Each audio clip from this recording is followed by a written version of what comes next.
नमस्कार, मैं हूं आपके साथ आस्था कौशिक। आज का ये पॉडकास्ट बेहद खास होने वाला है क्योंकि आज इस पॉडकास्ट में बहुत से मुद्दों पर बातचीत होने जा रही है। 2027 के लिए जो विधानसभा चुनाव आने वाले हैं, तमाम पार्टियों ने अपनी अपनी तैयारियां शुरू कर दी हैं, अपनी अपनी रणनीतियों को धार दी जा रही है। बहुत तरह के समीकरण, अलग अलग तरह के मुद्दे, बयान अभी से ही सरगर्मी बढ़ाने लगे हैं। और आज इस पॉडकास्ट में हमारे साथ मेहमान हैं उत्तर प्रदेश सरकार में मंत्री और निषाद पार्टी के अध्यक्ष डॉक्टर संजय निषाद जी। बहुत स्वागत है संजय निषाद जी आपका। बहुत बहुत बधाई आपके चैनल को, आपके श्रोताओं को। तो बातचीत और मुद्दे तो बहुत सारे संजय निषाद जी, लेकिन मुझे ऐसा लगा कि एक खास तस्वीर हमने और हमारे दर्शकों ने अभी पिछले दिनों देखी है। मैं वो तस्वीर ही आपके सामने रख देती हूँ। और ये वो तस्वीर है, अभी निषाद समाज का एक अधिवेशन हुआ था। अभी तो निषाद समाज का अधिवेशन था आपकी पार्टी का, लेकिन उस पार्टी के मंच पर आप देख रहे हैं, यहाँ ओपी राजभर भी दिख रहे हैं, सुभाषपा के अध्यक्ष, यहाँ आरएलडी से भी दिख रहे हैं, यहाँ पर अपना दल एस के भी नेता दिख रहे हैं। ये क्या है? मतलब ये कोई तीसरे मोर्चे, कोई प्रेशर बनाना चाह रहे हैं आप सरकार पे? ये तस्वीर साथी हैं, वो पिछड़ों के नेता हैं, शोषितों के नेता हैं, वंचितों के नेता है, जिसको उपेक्षित रखा पिछली सरकारों ने, जिन्होंने देश को आज़ाद कराने वाली जातियां, चाहे राजभर हो चाहे निषाद हो और चाहे कुर्मी, उनको क्रिमिनल कास्ट घोषित किया था अंग्रेजों ने। इनको कानून से उजड़े हुए जातियां हैं, रोड पर पाइपलाइन में भूमिहीन है बेचारे, झोपड़ी में घूम रहे हैं। ये सभी लोगों के पास कुछ है नहीं। तो आज के दिन में, इससे पहले माने जब अपना दल का हुआ था राष्ट्रीय अधिवेशन लखनऊ में, तो उन्होंने हमें बुलाया था। तो इसलिए ये तो हमको न्योता, सब एनडीए के हम लोग पार्ट हैं, एनडीए के घटक हैं, तो एक साथ मिलके अगर हम लोग वोट डलवाते हैं, एक साथ मिलके हम लोग रैली करते हैं, एक साथ मिलके एनडीए के प्रत्याशी को जीत दिलाते हैं, तो जब हम एक रहेंगे तभी तो जीत दिला पाएंगे। तो निषाद समुदाय के साथ साथ और भी समुदाय थे निषाद पार्टी के लोग मंच पर। हमको लगता है कि 2 दर्जन जातियों के नेता हमारे मंच पर बैठे थे, लेकिन मछुआरों की आवाज़ पहली एक ऐतिहासिक रूप से दिल्ली के उस तालकटोरा स्टेडियम में पश्चिम के लोग भी, पूरब के लोग भी और कई राज्यों के लोग आए थे। और उन राज्यों के लोगों के बीच में सब अपने नेता हमारे साथी हैं।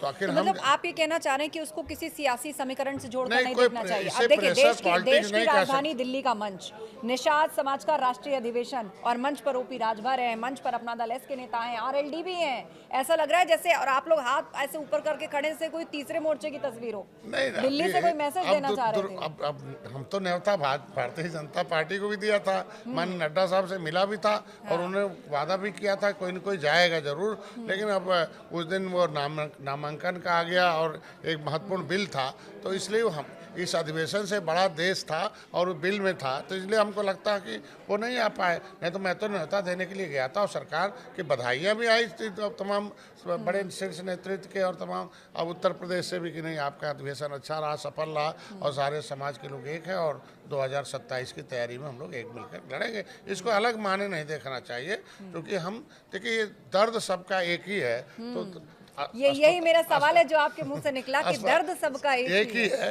और उसकी दवाई मोदी योगी के पास है, भाजपा के पास है।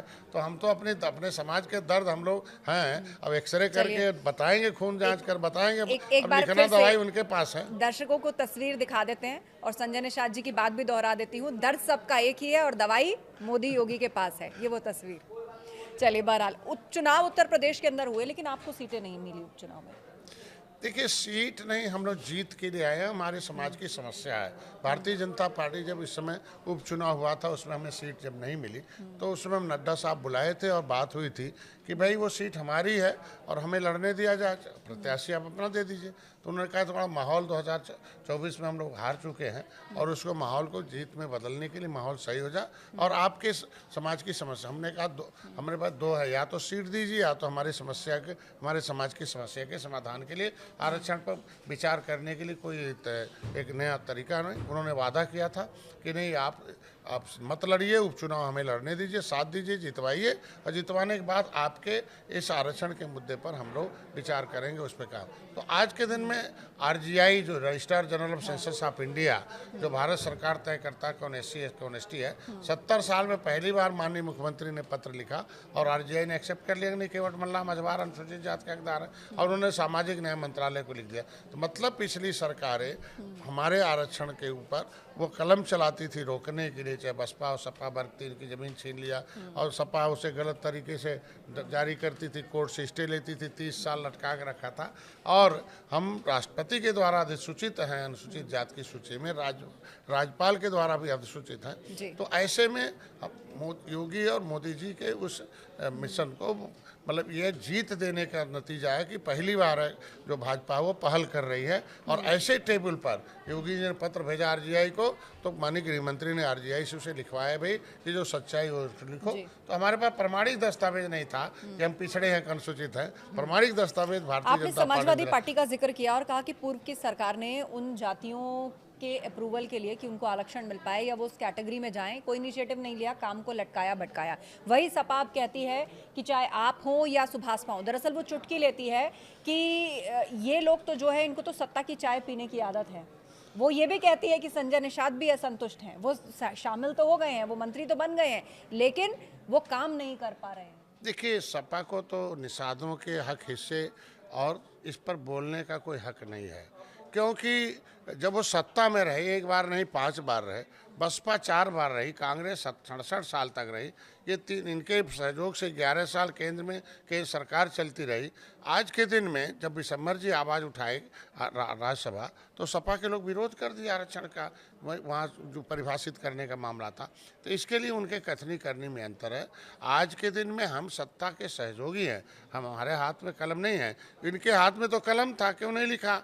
ऐसा लिख दिया उल्टा कि जो हाई कोर्ट से स्टे हो जाए, बहन जी स्टे लेती रही। ये ऐसा लिखते रहे कि जिससे मिलन है लटकू राम बना के इनके नौकरियों को झटका जाए। तो आज के दिन जब इनके पास कलम था, तब तो जिसके हाथ में कलम है वो बोलने लायक नहीं। हमारे हाथ में कलम नहीं है, बल्कि एक कलम वाले के सहयोगी हैं। और उन्होंने वादा किया, भाजपा का मुद्दा रहा है पहले, भाजपा का ये खुद एजेंडे में रहा है जो उनका मछुआ विजन था। माननीय योगी जी हमेशा सदन में आवाज़ उठाते रहे हमारे आरक्षण की है, हमारे लिए उन्होंने आंदोलन भी किया, सड़कों पर धरना दिया। तो जो भारतीय जनता पार्टी हमसे पहले ही आरक्षण की आवाज़ उठाती रही हो, तो अब भारतीय जनता पार्टी को आगे धीरे जीत लेनी होगी, तो करना ही पड़ेगा। और उसकी उदासीनता का रिजल्ट है 43 सीट उत्तर प्रदेश में हारना। आगे 2027 का जो चुनाव है, हमको लगता है कि जल्दी निषादों के मुद्दे पर हल मतलब विचार होना चाहिए, उसके कोई तरीके आपको उस मंत्रालय की जिम्मेदारी दी गई है जिससे जुड़े हुए मुद्दों पर आधारित आपकी पार्टी भी है, आप उस मुद्दे को उठाते भी रहते हैं, आपको बतौर मंत्रालय भी वही जिम्मेदारी मिली है। तो अब हमें बताइए कि उसको लेकर अभी तक क्या कामकाज हुए हैं। आप कहते हैं कि मल्लाहों के लिए जो आवाज़ है वो हमेशा जारी रहेगी, तो अभी तक आप कहाँ तक आ पाए हैं? सौभाग्यशाली हूँ कि मैं जिस समुदाय का नेतृत्व करता था, हमें 2013 में मैं राजनीति के कदम रखा, तो 2013 के बाद 2014 में मत्स्य मंत्रालय अलग हुआ केंद्र में, राज्य में मंत्रालय अलग हुआ 2022 में। हम मोदी योगी के साथ आए 2018 में। उससे पहले मत्स्य मंत्रालय दिल्ली में अलग हुआ, आवाज़ उठाते रहे हम। लेकिन उससे 66 साल तक केवल 3000 करोड़ रुपया पिछली सरकारों ने पूरे देश के निषादों को दिया था। लेकिन मोदी जी ने 6.5 साल के अंदर 41,500 करोड़ रुपया दिया। उसमें प्रधानमंत्री मत्स्य संपदा योजना है, प्रधानमंत्री के तरफ से NFDP एक पोर्टल लॉन्च हुआ है, उसमें वो लोग रजिस्ट्रेशन करा रहे हैं, उसमें ट्रेनिंग के प्रोग्राम बन रहे हैं। आज के फ्री का बीमा है, इन्हें किसान क्रेडिट कार्ड के रूप में 4% ब्याज है, बिना किसी गारंटी के है। मुख्यमंत्री संपदा योजना में है, मुख्यमंत्री में जो हमारे पट्टे धारक थे उनको हम 3,20,000 5 एकड़ में अनुदान। ऐसे 14,000 लाभार्थियों में लगभग 10,000 लाभार्थियों को, निषादों को हमने सेलेक्ट करके उनको हम अनुदान देकर आगे बढ़ा रहे हैं, ट्रेनिंग करा रहे हैं। उसका नतीजा क्या हुआ? ये मछुआ कल्याण कोष से स्थापना हुई और उसमें इनके लिए बच्चों को पढ़ने के लिए पैसा लाया। इंटर में, हाई स्कूल में, इंटर में 20,000 है, BA में 30,000, उसके ऊपर 50। इनके फ्री का बीमा वहाँ भी है। वहाँ उनकी बेटियों की शादी है, उनके इलाज के लिए क्या आयुष्मान भारत कार्ड नहीं है इनके पास, तो जाके जहाँ आयुष्मान भारत कार्ड का इलाज होता है वहाँ इलाज करा ले, फार्म भर दें मत्स्य विभाग का, हम उन्हें पैसा देते हैं। महिलाओं के सशक्तिकरण के लिए माता सुकेता हमने, ये चीज़ें ये साबित करती हैं कि इसका रिजल्ट क्या आया कि जो 67 साल में जितना मछली उत्पादन नहीं होता था, उसमें आज के दिन में इतना मैंने वृद्धि कर दी कि पूरे देश में जो मछली उत्पादन के क्षेत्र में राष्ट्रीय स्तर पर 1 नंबर का पुरस्कार हमें मिला। इसके मतलब मछुआरों का उत्पादन बढ़ा है, विकास की धारा में आ रहा है। धीरे धीरे मछली यही मारते हैं, पालते लगभग यही हैं। कुछ बड़ी बड़ी मिलें वगैरह जहाँ हमारे यहाँ पैसा नहीं है, डॉक्टर संजय निषाद, तो इसके आपका मतलब इनका सुधार हो रहा है धीरे धीरे और होगा भी। आपका ये मिशन लगातार जारी रहे, उसके लिए आप फिलहाल सरकार के बीजेपी के साथ गठबंधन में हैं, आप सरकार में मंत्री भी हैं, लेकिन लोकसभा चुनाव का अगर आप आंकड़ा उठा के देखें तो उसमें समाजवादी पार्टी ने उत्तर प्रदेश में ज़्यादा सीटें जीती हैं और उसी आधार पर वो दावा करती है कि वो 27 में सरकार बनाने जा रही है। और वो ये भी कहती है कि चाहे ओपी राजभर हो या संजय निषाद हो, ये तो वहीं जाते हैं जहाँ सरकार बनती है। उम्मीद है उन्हें आपसे? हम लोग तो थे ना, इससे पहले तो थे इनके पास, राजभर भाई थे। हम तो 2018 में मिलके आए, इतिहास रचा था गोरखपुर में, गोरखपुर, फूलपुर, कैराना, नूरपुर 4 उपचुनाव जीता था। लेकिन जब ये लोग 2019 आया तो सपा और बसपा हम लोगों को अलग करके दरवाज़ा बंद कर दिया हमें। भैया वहाँ थे जो है ओम प्रकाश भाई, 2000 आपने देखा होगा कि उनके साथ रहे 2019 में, 2022 में भी रहे। लेकिन आज के दिन में वो संभाल नहीं पाते हैं, क्योंकि नाम की पिछड़े हैं, काम के वो पिछड़े नहीं हैं। वो जब सत्ता में जाते हैं तो उनको जो इर्द गिर्द रहने वाले 4000 परिवार हैं, उन्हीं को सारा कुछ दिखाई देता, बाकी जातियाँ दिखाई नहीं देती हैं। आज के दिन में जो हमारे लोगों का मुद्दा है, हमारा भैया का है चाहे पिछड़ों का, तो हम दोनों आदमी का जो राजभर और निषाद हैं, ये क्रिमिनल कास्ट से प्रभावित हैं, अनुसूचित जात की सूची में सूचीबद्ध हैं। जिस तरीके से लेदरमैन, वाशरमैन है, उसी तरह के फिशरमैन भी है, क्राफ्ट्समैन भी है प्रजापति, और ये तरमाली पासी भी है। तो हमें परिभाषित करने का मामला है। मेरा नाम ओबीसी में डालना गलत है, उसे राज्यपाल ने निकाल दिया 31 दिसंबर 2016 को। तो ये केंद्र सरकार परिभाषित करेगा। राज्य सरकार ने अभी हमारा उत्तराखंड में दिया कि शिल्पकार जाति नहीं जातियों का समूह है। तो समाज सर्वोपरि है। हम राजनीति में भले हैं, लेकिन राजनीति से समाज का हिस्सा दिलाने के लिए तो देंगे तो मोदी केंद्र में वो है, केंद्र में तो सपा आना नहीं है। आज के दिन में देंगे तो योगी जी देंगे। तो इनके मुद्दे हल करने के लिए हम लोग आए हैं, और इन लोगों ने किया नहीं, 30 सालों से सत्ता में रहे।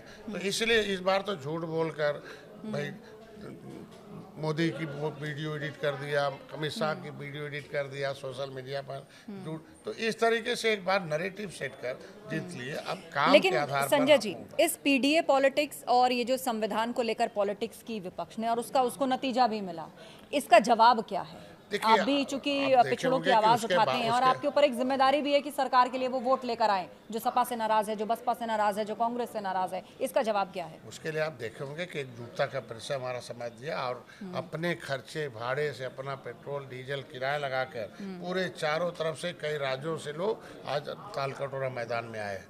आज के दिन में असली पीडीए हम हैं, राजभर जी हैं, आशीष पटेल जी हैं, आरएलडी है। हम लोग मेजर इनके साथ, और अभी अति पिछड़ी जातियाँ हैं। अगर इनको सम्मान दिया होता सपा तो सत्ता से दूर क्यों होते? इनको सम्मान बसपा दिया होता तो सत्ता से क्यों दूर होते? इनकी समस्याओं का समाधान कांग्रेस ने किया होता तो क्यों दूर होते? आप मल्लाहों के लिए आरक्षण की भी मांग आज के दिन में मैंने हमेशा उठाई है। अभी तो लोगों ने कहा भाई, हमारे लोगों ने तो ऐलान कर दिया कि नहीं, अब हम अपने मांगों को लेकर विधानसभा के सामने भी जाएंगे। हम नहीं जाएंगे तो हमारे समाज के लोग दिल्ली आए तो विधानसभा भी पहुंच जाएंगे। अब अगर दिल्ली आ सकते हैं तो विधानसभा भी जाएंगे, हम रोक थोड़ी पाएंगे। अगर समाज जाएगा तो हमें भी जाना पड़ेगा। आज के दिन में जो मेरे कहने का मतलब ये था कि जो पिछड़ा वर्ग है, आपने देखा हो हाई कोर्ट ने कह दिया था कि पिछड़ों का आयोग नहीं है, इसलिए आरक्षण उत्तर प्रदेश में त्रिस्तरीय चुनाव बंद कर दिया। मोदी जी, योगी जी खड़े रहे और सुप्रीम कोर्ट से निर्देश जारी कराया, और पिछड़ों को आरक्षण के नाम पर आपने देखा होगा कि त्रिस्तरीय चुनाव में उन्हें अवसर दिया और सबको सभासद और जिला पंचायत बनाए। तो इसके मतलब हमारी एनडीए पिछड़ों के साथ खड़ी है, और यह लोग भ्रम डालते हैं।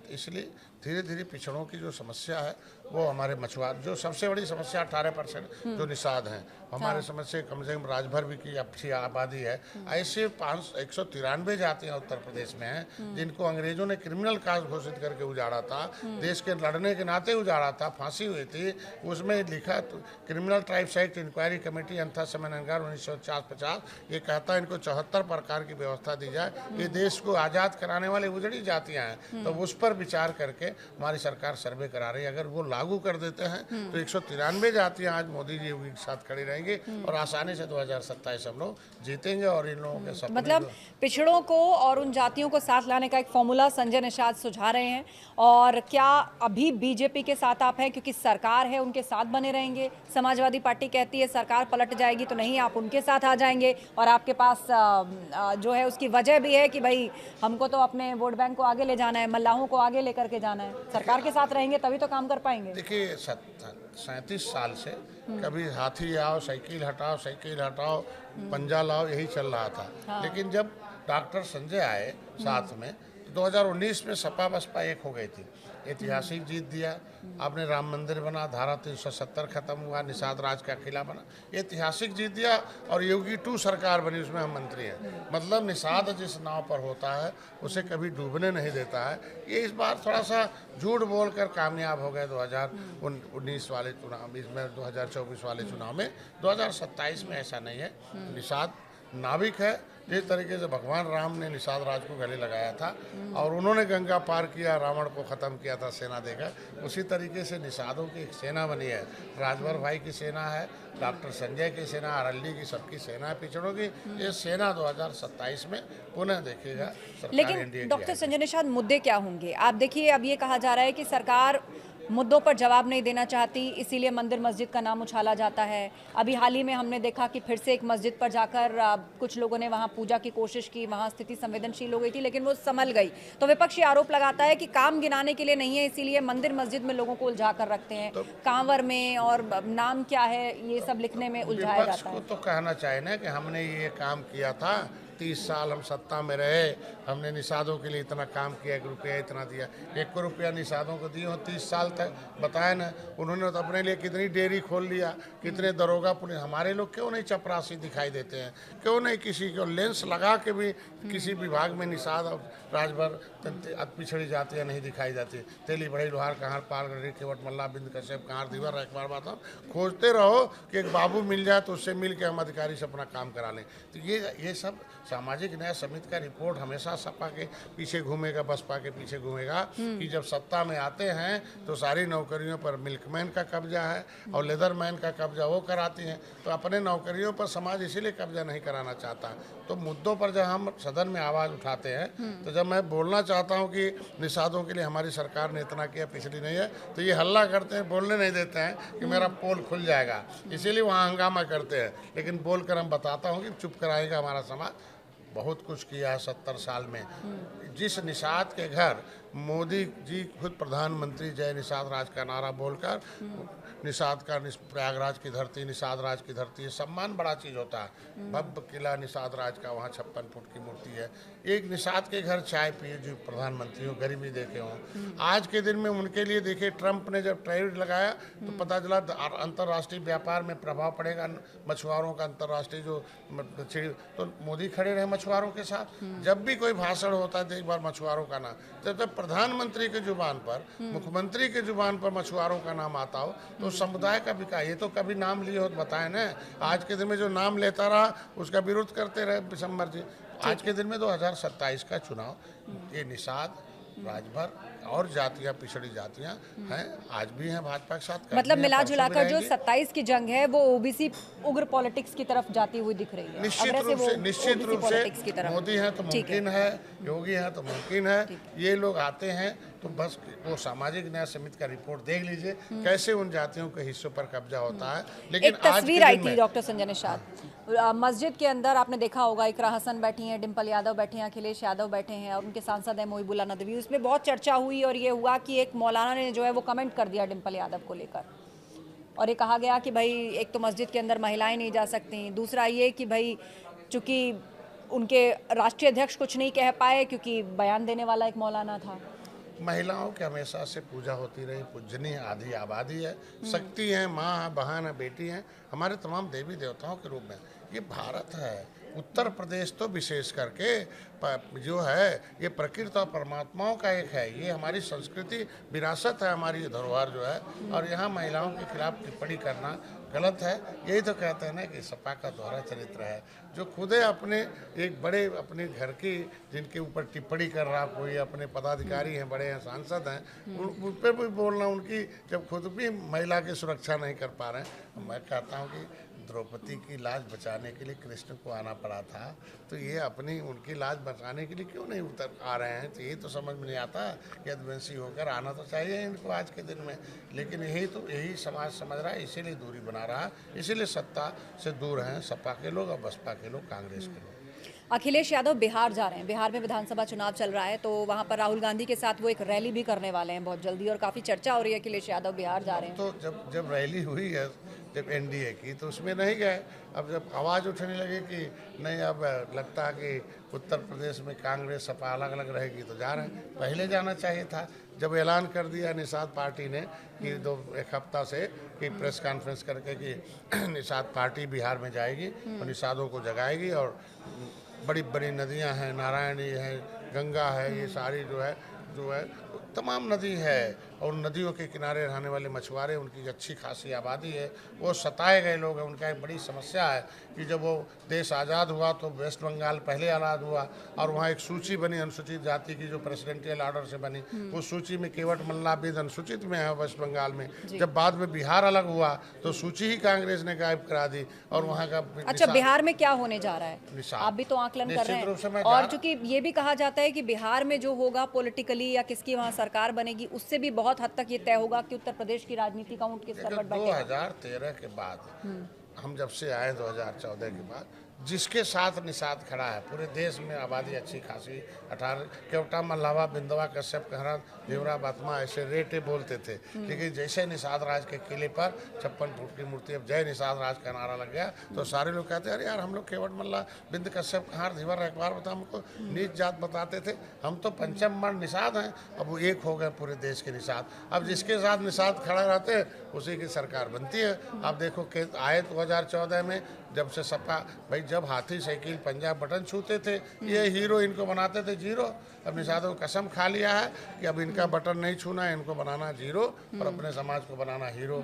तो अब वो बिहार में भी निषाद बहुत अधिक है, हम लोग उतर रहे हैं ना। और वहाँ देखिए मछुआरों के लिए हर प्रदेश में मोदी जी ने पैकेज दिया, मोदी जी ने नीति बनाई, किसी समाज का हित नीति बनाने से होता है, नीति बन रही है। आरक्षण एक मुद्दा बिहार में भी है, वहाँ भी जाएंगे, आरक्षण का मुद्दा उठाएंगे, और वहाँ के भी निषादों का सम्मान मोदी के द्वारा कराने का व्यवस्था करेंगे, क्योंकि ये तो भाई सरकार रही जब वहाँ लालू जी की, कभी निषादों को एक भी रुपया नहीं दिया, न एक लाइन बनाया, न एक तो सुरक्षा का कवच दिया, और सबकी सरकारें रहीं, किसी ने भी निषादों का नाम लेना नहीं। 4 नेता का कुर्ता पहना देना और उनको ले जाकर विधानसभा पहुंचा देना, फोटो खिंचवा लेना, निषादों का वोट ले लेना, यही था। और निषादों को भूखे मरना, सब बम्बई दिल्ली में। तो हमारी यूनिट है बॉम्बे दिल्ली हर शहरों में। हमने एक प्रोग्राम बनाया, educate the educated person about the politics, the Nishad party. तो निषाद पार्टी एक इंस्टीट्यूट है, एक विचारधारा है कि हम राजनीति के शिकार लोग हैं, अंग्रेजों के शिकार लोग हैं, कानून के शिकार लोग हैं, ये बेईमानों के शिकार लोग हैं। अब संविधान में हम हिस्सेदार हैं, संविधान जो लागू कराएगा और संविधान में लिखा हुआ आरक्षण जो लागू कराएगा वो उसको दिया जाएगा। और आज भारतीय जनता पार्टी पहल कर रही है। देश में पहले मुख्यमंत्री योगी जी हैं जिन्होंने आरजीआई को पत्र लिखा और आरजीआई ने अटेस्ट कर दिया कि नहीं केवल मल्ला मझमार है, अब देना काम है भाजपा का। संजय निषाद जी, ये जो तस्वीर है, ये तस्वीर मैं फिर एक बार दर्शकों को दिखा देती हूँ आपके अधिवेशन की। इसमें ओपी राजभर जी हैं, आरएलडी से हैं, अपना दल एस से हैं, आप हैं। तो इसमें अगर बहन जी मायावती होती, अब जब पिछड़ों की बात हो ही रही है, शोषितों की बात हो रही है, बहन जी मायावती का कोई स्कोप है इसमें? भाई आज के दिन में उनके अभी अब चूंकि एनडीए के बड़े घटक थे और बड़े घटक के रूप में है, हमारे मंच पर तो बहन जी के बिरादरी के लोग तमाम नेता बैठे थे, वाल्मीकि थे, जाटव थे, धोबी थे, जो है पासवान थे, सोनकर थे, ऐसे तमाम जातियां दर्जन भर हैं। हमारे पास तो उजड़ी हुई 193 जातियों के लीडर वहाँ मौजूद थे। तो ऐसा नहीं है, आज के दिन में वो एनडीए के साथ है नहीं, तो कैसे एनडीए के मंच पर आएंगी? वो एनडीए का मंच था, अब भाजपा नहीं आ पाए तो अब वो किस कारण नहीं आ पाई, कारण मैंने बता दिया। ये एनडीए के लोगों को न्योता हमने दिया था और बेसिकली वो निषाद पार्टी का केवल राष्ट्रीय अधिवेशन था, कोई शक्ति प्रदर्शन नहीं था। शक्ति प्रदर्शन तो दुश्मन के सामने किया जाता है। ये तो ये एकता एकजुटता का परिचय था और उसमें प्रस्ताव पारित हुए कि बिहार में चुनाव लड़ना चाहिए, नहीं तो वहाँ हो गया कि नहीं बिहार में चुनाव लड़ना चाहिए, चलना चाहिए और वहाँ भी एनडीए की सरकार बनानी चाहिए। प्रधानमंत्री मोदी ने देश को अवगत कराया है कि बहुत जल्द संसद के माध्यम से ऐसा कानून बनाया जाएगा कि अगर 30 दिन तक कोई भी नेता या संवैधानिक पद पर बैठा हुआ शख्स, चाहे वो सीएम हो, पीएम हो, अगर 30 दिन तक जेल में रहा तो उसकी कुर्सी भी जाएगी और सजा भी होगी। मतलब भ्रष्टाचार के खिलाफ एक बहुत बड़ा नियम जो है वो पार्लियामेंट के माध्यम से बनने जा रहा है, लेकिन इसका विरोध भी शुरू हो गया है अलग अलग पार्टियों द्वारा। विपक्ष का काम है विरोध करना, सुझाव देना चाहिए, प्रस्ताव देना चाहिए। हम विरोध नहीं करेंगे, उसमें एक सुझाव देंगे कि भाई देखिए, जो देश का और जनता का पैसा लूटकर भ्रष्टाचार में शामिल हो, ऐसे लोगों के खिलाफ कार्रवाई हो, उन्हें सत्ता में जाने से रोका जाए, उनको जेल में रहकर सत्ता चलाने का अधिकार नहीं दिया जाए। लेकिन कोई इंस्टेंटली किसी ने घटना घट गई, किसी ने झगड़ा कर लिया, बीच में आगजनी कर लिया, कोई और भीड़ में घटना हो गई और वो जेल में चला गया, 30 दिन रह गया तो उसका सत्ता न जाए। भाई हम कह रहे हैं वो तो कोई भी करा सकता है दंगा, कोई भी बीच में करा सकता है, कोई महिला फंसा दिया झूठे, कोई पुरुष फंसा दिया, तो ये चीज़ें ट्रायल होने के बाद पता चला निचली अदालत में कभी कभी मुकदमे होते हैं और सुप्रीम कोर्ट से बहाल हो जाता कि नहीं ये गलत था। भाई उसी कोर्ट में डबल सिंगल बेंच कुछ ऑर्डर करता, डबल बेंच कुछ और ऑर्डर करता, ट्रिपल बेंच कुछ और ऑर्डर करता। ये जो सरकार के जनता के पैसे के भ्रष्टाचार में शामिल हो, उन्हीं के ऊपर ये लागू होना चाहिए। अन्य जो और आपराधिक मामले बनते हैं उस पर नहीं हो। उसमें जब सुप्रीम कोर्ट या कोर्ट उन्हें एक्यूज अपराधी घोषित कर दे तब होना चाहिए। मेरा एक सुझाव है, अब उनको लगता है ऐसा होना चाहिए और लागू होगा। और एक अंतिम सवाल ये कि 2027 के लिए कितनी सीटों पर चुनाव लड़ेंगे आपकी पार्टी और कितनी सीटों की आप उम्मीद कर रही हैं और मुद्दे क्या होंगे? सहयोगी दल के लिए होने के नाते मैंने कहा था कि मैं 15 सीटें हमें मिली थी और 11 हारी हुई लिया था और मैं 9 जीता। हमने 2 सीट जो है वो 2000 वोटों से हारा था, तो हमें हारी हुई सीटें हम लोगों को दे दें, हम लोग जीत में बदल देंगे। हम तो भैया से भी कहे कल कि हारी हुई सीटें हम लोग दे दें अजी से और हम लोग प्रत्याशी का प्रतिबंध न लगाएं, प्रत्याशी हम लोग जीत कर लाएंगे और उनको जिताएंगे समीकरण के हिसाब से। हारी हुई सीटें हम लोग बांट दें, उसमें कोई उनको दिक्कत भी नहीं होगा, उनके लोग विरोध भी नहीं करेंगे। वो सीटिंग विधायकों के टिकट काटने में दिक्कत होती है, फिर उनको जिताओ, उनके ऊपर तमाम नैरेटिव रहता, क्षेत्र के लोग वोट नहीं देना चाहते। तो ये इस तरीके से आज के दिन में अधिक से हम लोग जीत के लिए आए हैं। सीट भी देती है भाजपा, जीत भी देते हैं हम लोग। हमको लगता है कि हारी हुई सीटें हम लोगों को बांटेगी, हम लोग उसको जीत में बदल के 2027 में सत्ता में आए। चलिए, ढेर सारी शुभकामनाओं के साथ बहुत बहुत धन्यवाद डॉक्टर संजय निषाद जी, आप हमारे इस पॉडकास्ट में आए। आपके चैनल पे, आपकी टीम। Thank you.